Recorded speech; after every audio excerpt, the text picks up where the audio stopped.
बैठक में जो जन सुनवाई के लिए जो लोग आए हुए थे उनसे उनके जो वो थे प्रार्थना पत्र उनके ऊपर चर्चा हुई। इसके पश्चात जो है डिपार्टमेंट में प्रत्येक डिपार्टमेंट के जो जो कार्य हैं उनके बारे में भी चर्चा हुई, किस प्रकार से वो अपने कार्य अच्छे कर सकते हैं उस पर बात हुई। और अगली बार जब भी आना होगा तो कुछ कार्यों को भी विजिट किया जाएगा और प्रोग्रेस देखी जाएगी। जिस गुरुवार को तो हर ग्राम पंचायत में, दूसरे गुरुवार को पंचायत समिति पे उपखंड स्तर पे और तीसरे गुरुवार को मेरे यहाँ पे यानी कि जिला स्तर के ऊपर हमेशा जन सुनवाई हर महीने रखी जाती है। आज जो दूसरा गुरुवार था तो यहाँ पे थी और प्रत्येक व्यक्तियों को यही कहा जाता है कि जो जो आएंगे अगर उनकी जेन्युइन समस्याएं हैं तो उनका समाधान भी किया जाता है। सब किसानों और आमजन के लिए कोई नई योजना? किसानों के लिए, आमजन के लिए जो हमारे द्वारा जो एक 3 लाख रुपए का जो एक डिग्गी जो एक एग्रीकल्चर में मिलती थी उसके लिए काफ़ी वो थी, यहाँ पे डिमांड थी, तो उसके लिए नरेगा के अंदर भी हमने काफ़ी छूट दे के ऊपर से सैंक्शन लेके और ये 3 लाख रुपए की डिग्गी का एक योजना बनाई है।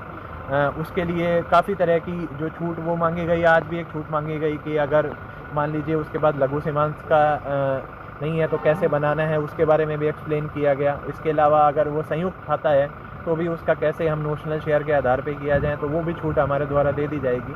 तो सभी प्रकार की छूटें दी जाएंगी। इंडिविजुअल के काम ज़्यादा से ज़्यादा लिए जाएँ, चाहे वो पक्के खाले बनाने के हैं, चाहे वो अपने डिग्गी बनाने के हैं, चाहे कैटल शेड के हैं, उनके ऊपर ज़्यादा फोकस है और ज़्यादा से ज़्यादा लोग आएँ और वो काम लें, इसी के लिए निर्देश दिए गए। सर, नगरी को पर्यटन स्थल बनाने को लेकर साहब क्या संभावनाएं हैं?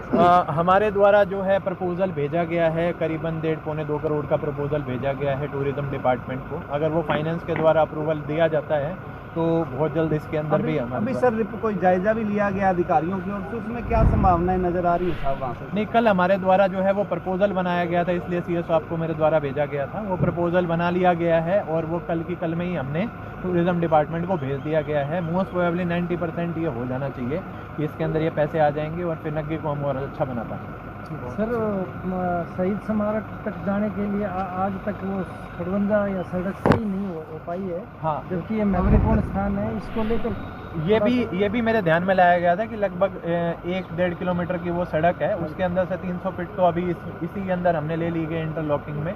और जैसे ये सैंक्शन हो जाता है तो उसके लिए जो बाकी का जो 800-900 मीटर का जो वो एरिया पैच बचेगा उसमें खड़वंजा या फिर इंटरलॉकिंग का और प्रावधान किया। क्या क्या सब बन सकता है वहाँ पे जो अभी वहाँ पे अभी प्रपोजल में तो हमने अभी ऑडिटोरियम का भेजा है, गैलरी का भेजा है, वो इंटरलॉकिंग है उसका भेजा है, स्मारक का भेजा है, काफ़ी 5-7 आइटम लिए हैं उसके।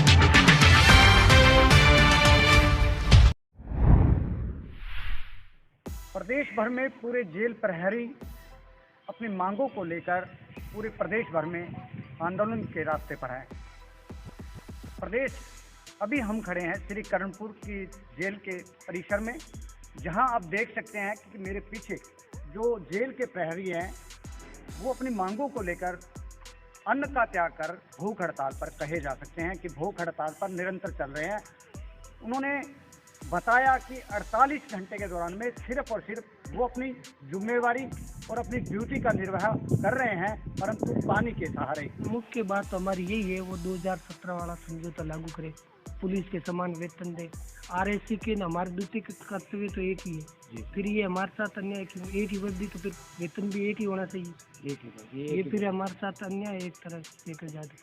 1998 से लगभग हम प्रत्यक्ष रूप से मांग कर रहे हैं। 2017 में समझौता भी हुआ, उसके बाद भी वो लागू करने में सरकार ये गलत है हमारे सभी के साथ। जवानों का इससे मनोबल भी डाउन होता है। उनकी मांगों को राज्य सरकार आखिर क्यों नहीं लागू कर रही, उनका जानने का प्रयास करते हैं जवानों से कि आखिरकार 1998 में हुए एक समझौते के तहत ऐसा क्या हुआ कि आज तक भी वो लंबित प्रकरण चल रहा है। इसी मामले को लेकर जानने का प्रयास करेंगे। हमारे साथ कुछ जो प्रहरी हैं का निर्वाह कर। सर, हमारा जो वेतन है 1998 से पहले जो सभी का राजस्थान पुलिस का आरएससी का समान था, लेकिन इस बार इसको लेके जो 2017 में भी मैच बहिष्कार किया गया था, उसके बाद वो एक आदेश जारी किया था, वो आदेश आज तक लागू नहीं हुआ और हम वापिस से मतलब मैच का बहिष्कार करके अपनी ड्यूटी करेंगे। के बराबर नहीं सर, हम एक ही स्टाफ एक ही जेल पे ड्यूटी करते हैं, एक आरएससी बाहर बैठा रहता है आरएससी का जवान, और हम सर अंदर जितनी हार्ड ड्यूटी करते हैं हमारी ना तो कोई वेतन 200 की जगह 2000 की जगह हमको 200 रुपये हार्ड ड्यूटी अलाउंस दिया जाता है। सर हमारे साथ बहुत अन्याय हो रहा है। इन्होंने बताया कि कहीं न कहीं पुलिस के समान वर्दी और जिम्मेवारियां होने के बाद भी इनका मनोबल